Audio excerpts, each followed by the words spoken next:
Estimadas amigos y amigas, estamos en otra sesión en estos cortos teológicos, ¿no?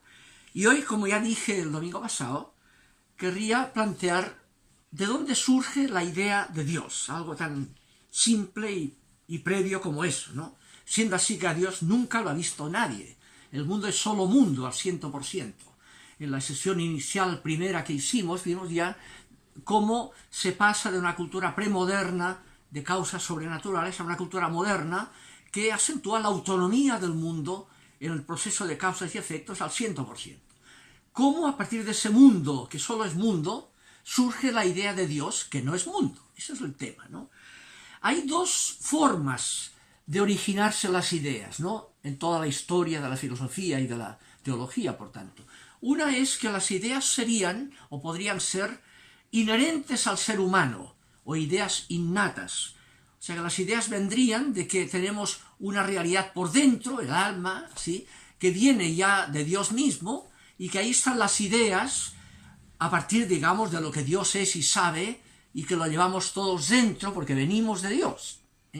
A partir de ahí son las ideas innatas, solo que el cuerpo, cuando es poco desarrollado, las tiene como tapadas, encarceladas, dice Platón, o olvidadas, ¿no? Y después educar es educar para recordarlas, sacarlas a flote. Ese es el proceso de las ideas hacia recuperarlas. Y el mundo, en lugar de ayudar, puede estorbar porque te distrae para tomar conciencia de las ideas que tienes dentro, que son innatas, ¿no? Ese es el concepto platónico, también budista un poco, de las ideas, que supone el proceso de reencarnación de una alma que va reencarnándose para ir recuperando su identidad original del mundo de las ideas, del mundo absoluto del cual se procede.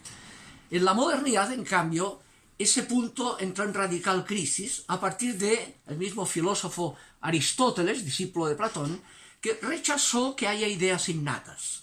Y observando la realidad, ve que las ideas vienen de la observación del mismo mundo.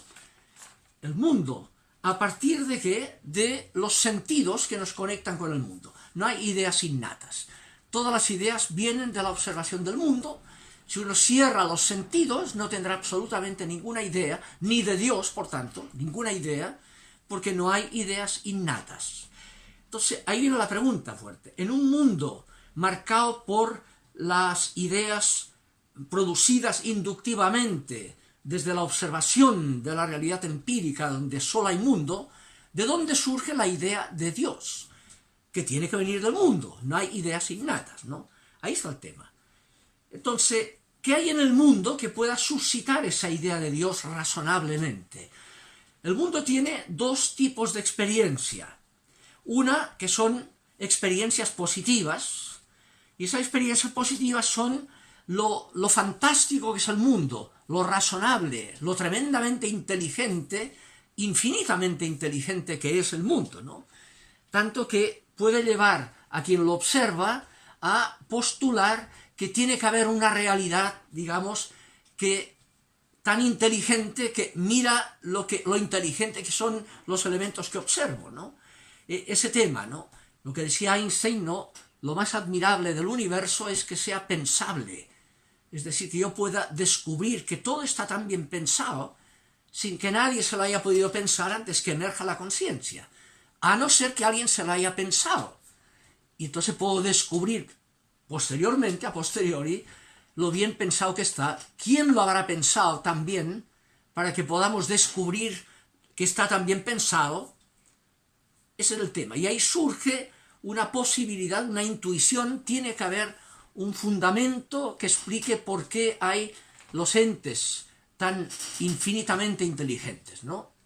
Incluso un autor, filósofo, como Heidegger, que no es creyente, es filósofo, ¿no?, en su obra que es metafísica, en donde ve que todo lo que es acaba no siendo, ligerito y sin ninguna excepción, es la nada, lo común, en definitiva, de todos los entes, que todos dejan de ser, ¿ya? No han sido y dejan de ser, ¿no? Ese tema lo elabora, pero al final de su obra se plantea lo siguiente: pero si es así, si es la nada la última palabra, ¿por qué hay entes y no nada? Porque los entes están ahí, ¿ya? Y ese es un mono porfiado, nos vuelve a la realidad, porque hay realidad, porque hay y no hay. ¿De dónde viene que sea el ser y no la nada, la realidad en que nos encontramos? ¿De dónde viene eso? Esa lectura de lo positivo que hay en la realidad, el hecho de ser y lo fantástico que son los seres, lo bien montados que están, lo inteligente que es todo, sin que no, en las galaxias, en el mundo microscópico, incluso de los microbios y de los virus, ¿no? En el mundo de las hormigas, de las avispas, de todo lo inconsciente, lo inteligentes que son sin tener ninguna conciencia de que lo son, ¿ya? Es previo. Entonces, hay un sujeto que es previo a estos objetos inconscientes de que son inteligentes. Esa es la apuesta que puede hacer razonable la opción creyente a partir de la observación de esa realidad mundana, admirable, ¿ya? Ese es el tema, a partir de lo positivo que tiene la realidad, ¿no? Yo querría dar un ejemplo. Hay un autor que se llama Jacques Monod, que es un microbiólogo, que el año 60 le dieron el premio Nobel de biología. Tiene una obra famosa, se llama El azar y la necesidad, y en esa obra llega un momento que se plantea, describe un fenómeno admirable, microscópico, que llama el proceso lactosa, que debe tener que ver con la leche, ¿no? Algo tan cotidiano como la leche, pero que mirado por un microbiólogo encuentra que es fantástico lo que ahí ocurre, en ese proceso lactosa que él describe. Y describiéndole, él que es agnóstico, llega un momento que exclama, esto es tan admirable que es casi milagroso. Y usa una expresión típicamente creyente, milagroso, ¿no? Y entonces, claro, para legitimar que él lo dice, pone una nota, remite a una nota, y dice en la nota, remite a un personaje, a un científico, Karlström, finlandés, dice él, que en los años 30, etcétera, dice, era un especialista en este proceso lactosa, y viendo lo admirable que era eso, dejó botado toda la investigación y entró de fraile en un monasterio, dice, paraît-il, dice, ¿qué araña le habrá picado, ¿no? ¿Qué le pasó? Y uno dice, mira qué interesante, ¿no? Aquí está Monod, que vio esa realidad, la ve tan admirable que dice, eso es casi milagroso. También vio lo mismo Karlström. No es que él viera algo que no había visto Monod, vieron lo mismo. Uno se quedó en reconocer lo admirable que es, y el otro se planteó qué hay detrás, a qué sujeto puede remitir esto tan admirable que observo, objetivamente.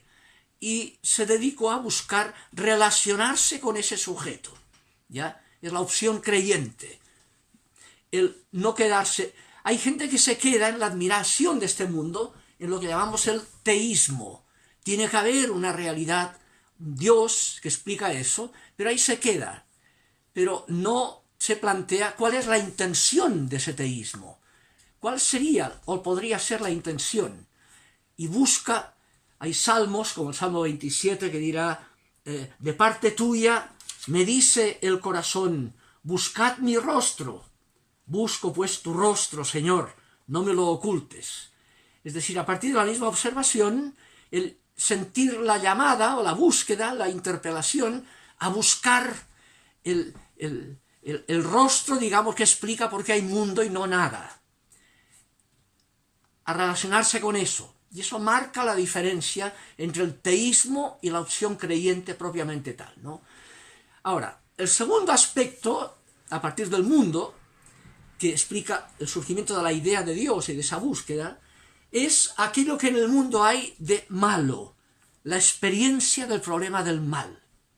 El mundo es admirable, lo que sea, pero llega un momento que pueden haber situaciones en que uno se escandaliza de que el mundo sea como es.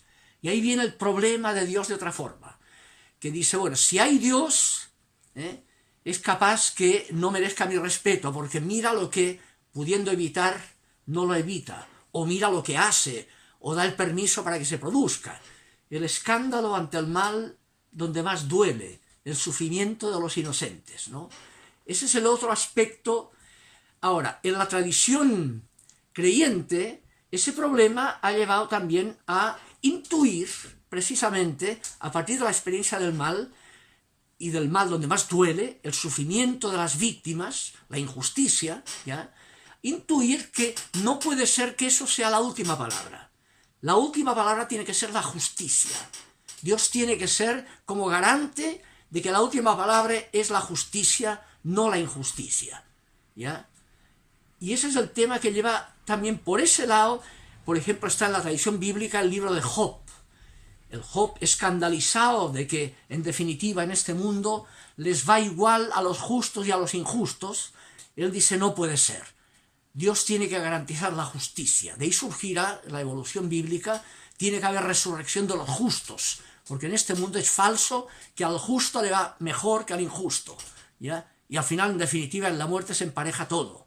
Con que no puede ser, Dios tiene que ser. Fíjense que en esa intuición, a partir del mal, de que tiene que haber la garantía de que es la justicia y no la injusticia la última palabra, de ahí viene la palabra misma Dios. El término Dios, que viene en griego es Dios igual, y en latín Deus, no tiene etimología ni en griego ni en latín. ¿Por qué a Dios lo llamamos Dios y no con otra palabra? Esa trascendencia. Hay que ir al sánscrito, al mundo indoeuropeo. Y en el sánscrito esa raíz, diaus, tiene una connotación de altura y de luz. Como para decir, tiene que haber una instancia que tenga perspectiva y luz para juzgar con conocimiento de causa, para hacer justicia.